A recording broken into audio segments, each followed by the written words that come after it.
رسول اعظم صلی اللہ تعالی علیہ وآلہ وسلم کے پیارے دیوانوں، اگر آج ہم اپنے معاشرے کا جائزہ لیں تو آج ہمارا معاشرہ بہت زیادہ برباد ہو چکا ہے۔ آج ہمارا معاشرہ بہت زیادہ تباہ ہو رہا ہے، اور آج ہمارے معاشرے میں کچھ نام نہاد مسلمان موجود ہیں جو رسول اکرم صلی اللہ علیہ وآلہ وسلم کا نام لے کر، اللہ کا نام لے کر، قرآن کا نام لے کر جو سچے مسلمان ہیں ان کو بدنام کر رہے ہیں اور اپنا دھندا چلا رہے ہیں۔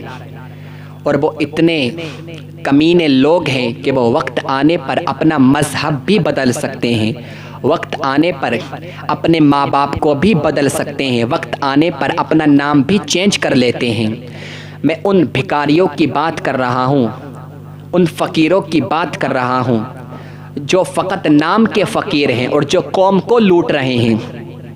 نئی نئی اسٹوریز کو بنا کر لے کر آتے ہیں، مسجدوں میں آتے ہیں، اور مسجدوں میں آنے کے بعد میں جو مسجد کے امام صاحب ہوتے ہیں ان سے کہتے ہیں کہ فلاں کی طبیعت خراب ہے، فلاں اسپتال کے اندر وہ موجود ہے، فلاں کی شادی کرنا ہے، فلاں لڑکی ہے اس کی شادی کرنا ہے، ہم بہت زیادہ پریشان ہیں، ہم بہت زیادہ بیمار ہیں، ہمیں اعلان کرنے دو۔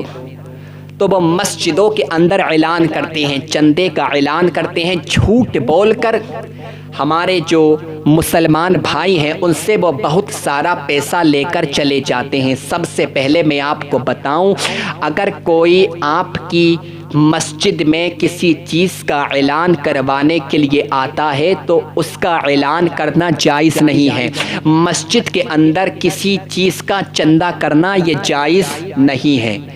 مسجد کے اندر فقط مسجد کا چندہ کیا جائے گا۔ اگر کوئی اپنی گمشدہ چیز کا اعلان لگوانے کے لیے مسجد میں آتا ہے تو آپ کا یہ فرض ہے کہ آپ اس کی چیز کا اعلان نہیں کریں گے۔ اگر کوئی گمشدہ چیز کا اعلان کروانے کے لیے مسجد میں آتا ہے تو آپ کی یہ رسپانسبلٹی ہے، آپ اعلان نہیں کریں گے، اور اگر آپ نے اعلان کیا تو آپ گناہ گار ہوں گے، کیونکہ رسول اکرم صلی اللہ علیہ وآلہ وسلم کا فرمان ہے، آقا کی حدیث ہے کہ اگر کوئی گمشدہ چیز کا اعلان مسجد کے اندر کرتا ہے اور اس سے نماز میں خلل پیدا ہوتا ہے تو سارے لوگ اس کے لیے یہ دعا کریں، سارے لوگ اس کے لیے یہ دعا کریں کہ اللہ تعالیٰ تجھے تیری چیز سے کبھی نہیں ملائے۔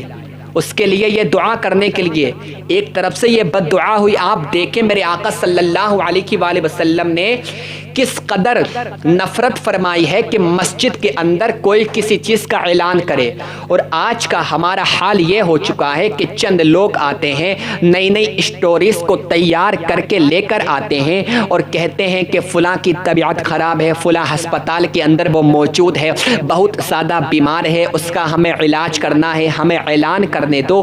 اب جو متولی صاحب ہوتے ہیں، جو امام صاحب ہوتے ہیں، وہ بہکاوے میں آ جاتے ہیں اور ان کو اعلان کرنے کی اجازت دیتے ہیں۔ ایسا کرنا بالکل بھی جائز نہیں ہے، اور جو بھیک مانگنے لوگ آتے ہیں ایسے بھکاریوں کو بھیک دینا بھی حرام ہے۔ ایسے بھکاریوں کو بھیک دینا حرام ہے، بھیک دینا یہ جائز نہیں ہے، بھیک مانگنا یہ جائز نہیں ہے۔ اگر اس کے ہاتھ پیر سلامت ہیں تو آپ کبھی اس کو بھیک نہ دیں، بھیک دینا اس کو حرام ہے۔ اور اگر جس کے ہاتھ پیر سلامت ہیں اور اگر آپ نے اس کو بھیک دی تو آپ گناہ گار ہوں گے۔ آپ اگر اس کو 1 روپیہ دیں گے تو آپ کو اس کا کفارہ ادا کرنا پڑے گا۔ میں آپ کو بتاؤں کہ بھیک مانگنے کی کب اجازت ہے اور کب اجازت نہیں ہے۔ دیکھیں، اگر کوئی اپنے ہاتھ پیروں سے معذور ہے، اس کے پاس میں کوئی آپشن ہی نہیں ہے کہ وہ کھانا کہاں سے کھائے گا، وہ کما نہیں سکتا۔ اب وہ کمائے گا کہاں سے؟ کیونکہ پیسہ کمانے کے لیے ورک کرنا ضروری ہے، کام کرنا ضروری ہے۔ اب اس کے ہاتھ پیر نہیں ہے تو وہ کما نہیں سکتا۔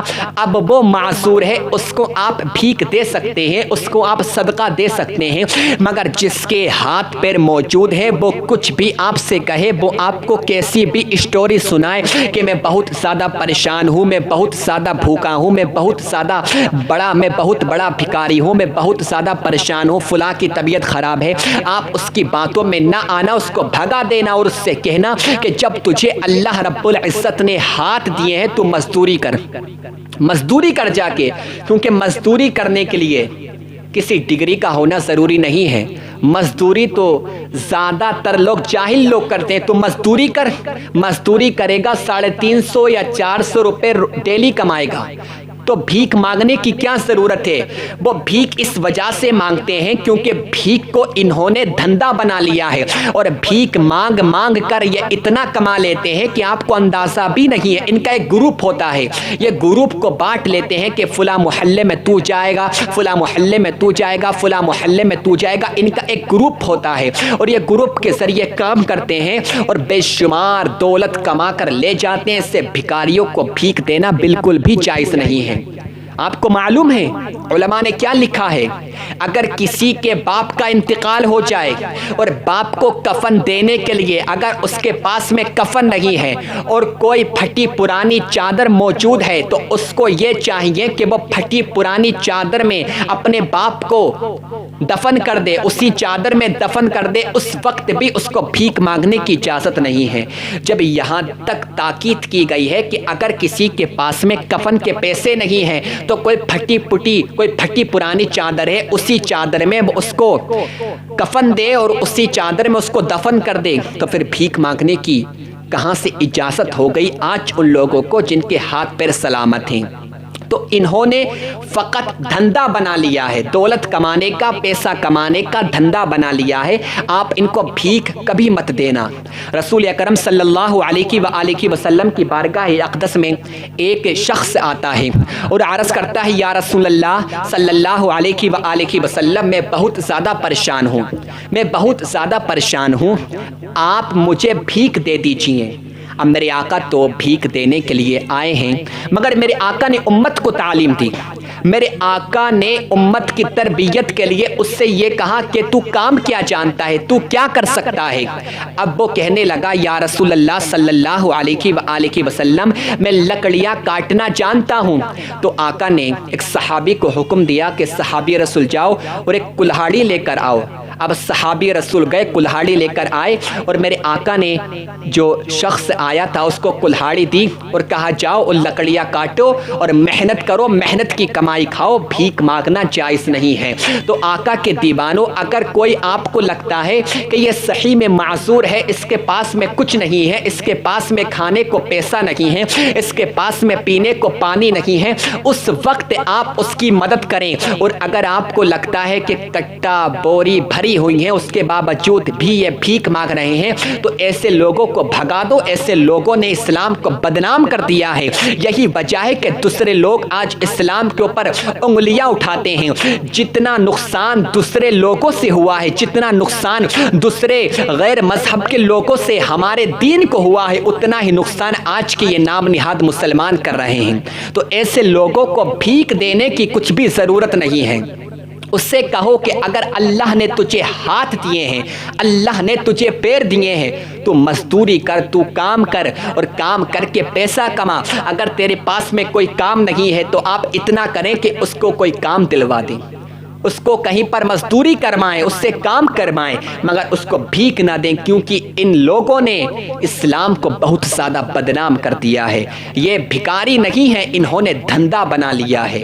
یہ بڑے بڑے ہوٹلوں میں جا کر کھانا کھاتے ہیں، پیسہ اکٹھا کرتے ہیں، پورا گروپ مل کر پیسہ اکٹھا کرتا ہے، اس کے بعد میں بڑے بڑے ہوٹلوں میں جا کر کھانا کھاتے ہیں اور رات کو یہ سب مل کر جمع ہوتے ہیں۔ اس کے بعد میں یہ دیکھتے ہیں کہ کس نے کتنا کمایا۔ انہوں نے کمائی کا دھندا بنا لیا ہے، اور جب آپ ان کو دینا بند کر دیں گے، پھر یہ خود سوچیں گے کہ اب ہماری دکان نہیں چلے گی، ہم کو کوئی کاروبار کر لینا چاہیے۔ اور اگر انہوں نے کاروبار کر لیا آپ کے بھیک نہ دینے کی وجہ سے، تو اس کو بھی ثواب ملے گا اور آپ کو بھی ثواب ملے گا۔ تو اللہ رب العزت کی بارگاہ میں دعا کرتا ہوں کہ اللہ رب العزت ایسے بھکاریوں کو ہدایت عطا فرمائے اور کبھی کسی چیز کا آپ مسجد کے اندر اعلان نہ کریں۔ مسجد اس چیز کے لیے نہیں بنی ہے کہ اگر آپ کی کوئی گمشدہ چیز ہے تو آپ اس کو خود تلاش کرو۔